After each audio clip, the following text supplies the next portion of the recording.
What up, you lab rats? This is episode number 32, and today we're talking about hiring a designer for the first time here on Tip Tuesday. Stay tuned.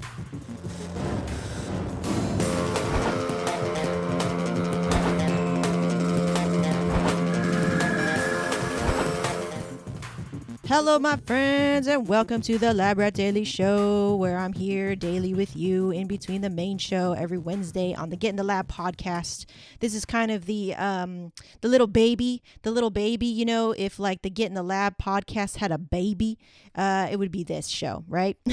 The Lab Rat Dailies. So, yeah, like I said, we're gonna talk about hiring a designer for the first time and kind of what you should look out for. And I'm going to give you guys 5 tips because I've been on the designer side and I've been on the consumer side.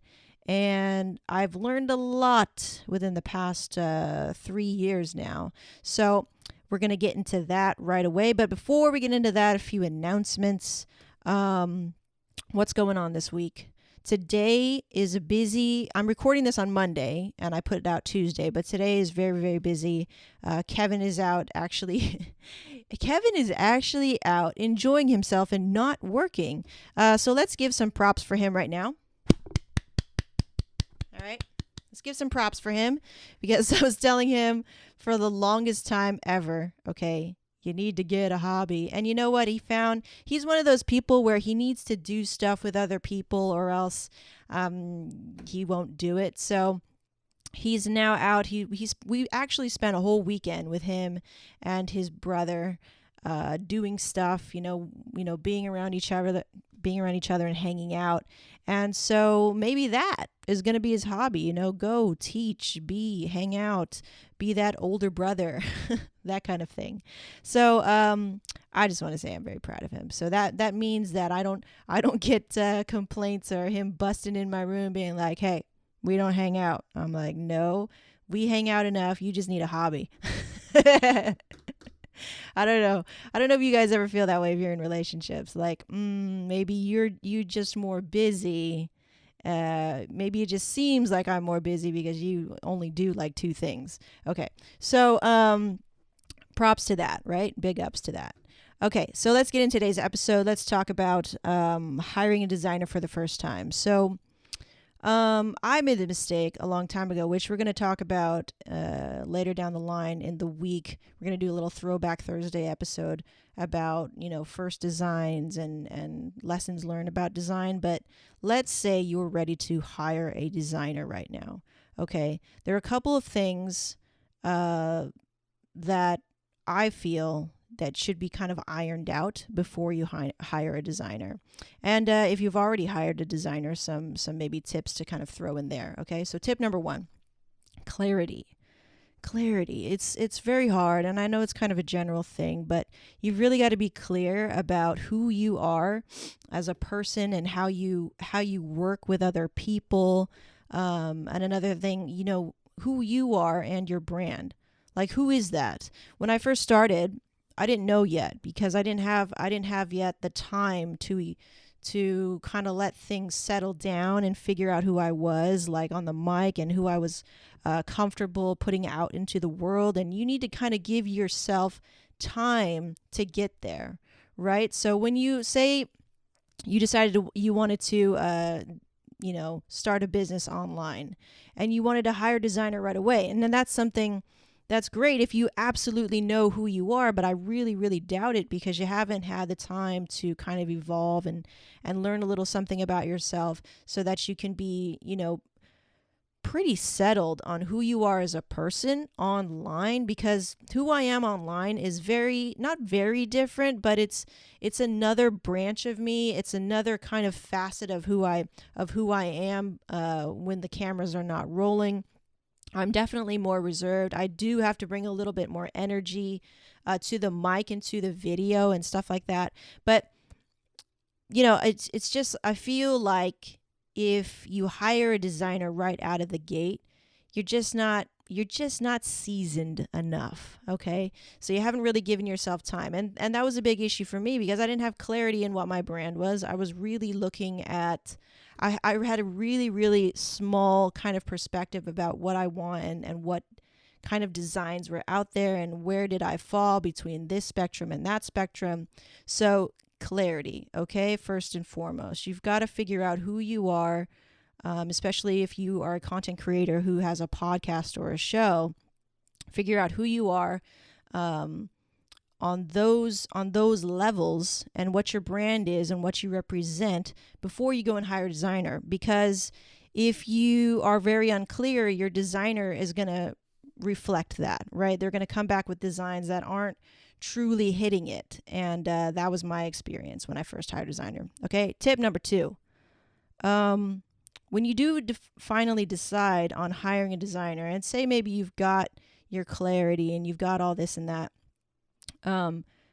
it works best if you've done your research and said, okay, this is a designer and they know what they're doing, and you feel comfortable with their style, right? Because design is never like, it's never 100% perfect. Do you know what I'm saying? It's subjective. It's art. It's in the eye of the beholder. So pick somebody who you fancy, like you fancy their style and you like the way that they do things and you like the way that they carry themselves, and also let them do their thing as a designer. I think the worst thing that I've experienced being a designer for other people, namely Kevin, is having somebody micromanage you, right? Micromanaging. If you hinder your designer, it not only makes them try less, I would say, it makes them not as enthused to do work for you, because they're going to feel like they're always on their shoulder and they can't work and they can't be themselves as an artist. So I would say that you allow your designer to kind of breathe, right? Allow them to breathe. And they're designers. If they are truly designers, they should know that things should be lined up and little things like that. But that also goes into the amount of kind of research that you put into before you just pick somebody, okay, which I'm going to get into later. Tip number 3, if you want to save money because you're first starting out or whatever, I would say that most entrepreneurs are bootstrapping it. I would find somebody who's an up-and-comer, okay? So like maybe they don't have too many reviews, but you can see their work, and you could see their portfolio, and hopefully it's not like a stolen portfolio. I've seen kind of that happen sometimes on Elance, where it's like, but your portfolio looks so good, and you give back to me this looks like shit. I've dealt with that as well, and that's kind of the problem with Elance, which we'll get into in a little bit. But if you want to save money, I would say, even though we're trying to outsource all of these kind of tasks nowadays, like stay local, find who's an up-and-comer, maybe locally, and then this leads into tip number 4, which is start a relationship with them. Okay, so if you can generate a relationship with this, maybe designer, and you get to know them a little bit as a person, and you can kind of see, maybe they put out content, right? Maybe they have a show, maybe they have a podcast or something where you can kind of get to see them and generate some sort of relationship with them. That way, when you actually decide to hire them as your designer, not only are they going to want to, do a really good job because you kind of have this relationship now, but they're, being that they're maybe up and coming, they're not these big dogs who are charging like $2,000 a pop or something like that. They're going to be hungrier. So they may be even willing to do, things outside of their scope of work just so they can prove themselves. And that kind of works in your advantage, doesn't it? So, so we have 3, find an up-and-comer kind of relates to number 4, which is build a relationship with them first so that they feel kind of compelled to give you their best, 110%, okay? Not all designers are created equal. So, you've got to kind of work it in a way when you're hiring a designer and if you're bootstrapping it, right? You can even exchange services, right? That's also very, very helpful as well. Okay. Lastly, number 5, ask for 2 versions. Okay. So you've already got this going. You've got the whole, you're designing for me. Cool. This is what I kind of want now. Don't be afraid to ask for 2 versions. And I kind of love this because this was brought on by one of my clients for Clean Media Productions, and he's like, give me crazy and then give me conservative. Crazy meaning like out there, right? Kind of out there, kind of like non-traditional. And I was like, oh, you know what? That's a really cool kind of thing to ask of your designer, because it challenges them too. And so it's a great kind of win-win, because the designer not only gets to push his or her limits, but you also get to see 2 versions. It's always great when you are just, sitting back and going, okay, I have options now. Let me look at the options, right? So it's great to give yourself options, and to make sure that a designer is okay with giving you options, right? You've always got to communicate back and forth. What's the deal? What's going on? What's expected of me? That way you are not disappointed, for one thing, when you hire a designer. That's like the worst feeling, when you spend X amount of dollars and it's not what you wanted, right? Not exactly what you paid for, but what you wanted. As long as you were satisfied at the end of the project, I think, and for the most part, I think that's really all that we're looking for. We just want to be satisfied. We want it to do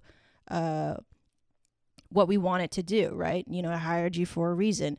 If you can go beyond that, which is, cherry on top, which I think you can get. You can always get more than you asked for if you kind of follow these kind of tips, because especially that building the relationship thing. If you can build a relationship with somebody, they're going to be compelled to go above and beyond for you. That's just kind of how it works. That's how humans are. I mean, that's how I am, because I feel like, and that's how kind of Clean Media kind of operates. It's like, let's build a relationship together. This is not just, here, I design you and I give you a template, and here maybe I show you how to use it and you're like out the door. I want to get to know you. And so if you can find designers, and this kind of can translate to anybody, if you can find people to work with you within your team who are like that, they understand both sides of the equation, and you're not just a number, you're not just an invoice number, or somebody who's just, giving them money. Generate that relationship so that it's always kind of being upserved, in both cases, right? Okay, so those were my tips for hiring a designer for the first time. Number 1, let's go over it again. Clarity. Try to be clear, all right? I mean, as best as you can, just try to be very, very clear for yourself, right? For you and the designer, so their job is not so difficult. And so you get what you paid for as well. Number 2, allow a designer to be a designer. Let them breathe, let them do their thing. Granted, you've done your research and you saw that, these were people that were trustworthy and they actually had a designer's eye. You can kind of, it sucks, but you can kind of get duped on places like Elance and Odesk and stuff like that. I'm sure there are great designers out there, but it's hard to sift through all of that crap, especially on a screen, and just, profiles saying, I'll do it for you. I'll do it for you for less. And that gets very compelling too. So I would not recommend Elance. Well, I guess it kind of depends on what you're designing. Say, like a website or something. I don't know. I feel like if you can generate a relationship with somebody, the end result will be much better, I think. Okay. Number 3, if you want to save money, hire an up-and-comer and somebody local. That way you can, again, number 4, build a relationship. If you can even meet in person, that person's going to be more compelled to do a better job for you. Number 5, ask for 2 versions of things, be it conservative and then out there. All right, conservative, maybe not so conservative, or controversial, or whatever word you want to put in there. Okay, so top it off at 16 minutes. Those are my tips for Tip Tuesday on hiring a designer. Did I miss anything? What do you guys think? I probably did miss stuff, but we want to keep this show, palatable. So good things. That was today's show on Tip Tuesday. Let me know in the comments or tweet at me at Megan J Photo. what kind of tips that you guys would like to hear within upcoming shows. Otherwise, I'm just going to do my thing and come up with stuff myself. Okay, so good things tomorrow on the real show of Get in the Lab podcast with me and Kevin. We're going to be talking about should you go to an event, right? Because I'm going to be at New Media Expo this year. Awesome. I'm super excited. That's in Vegas. And I'm also going to be at Podcast Movement. And we're going to talk about some things as to why we think going to an event will be beneficial for you, and, you know, the ups and downs and all that stuff. Okay. So good things. Once again, my name is Megan, and we'll see you next time on the Lab Rat Dailies on Throwback Thursday. Peace.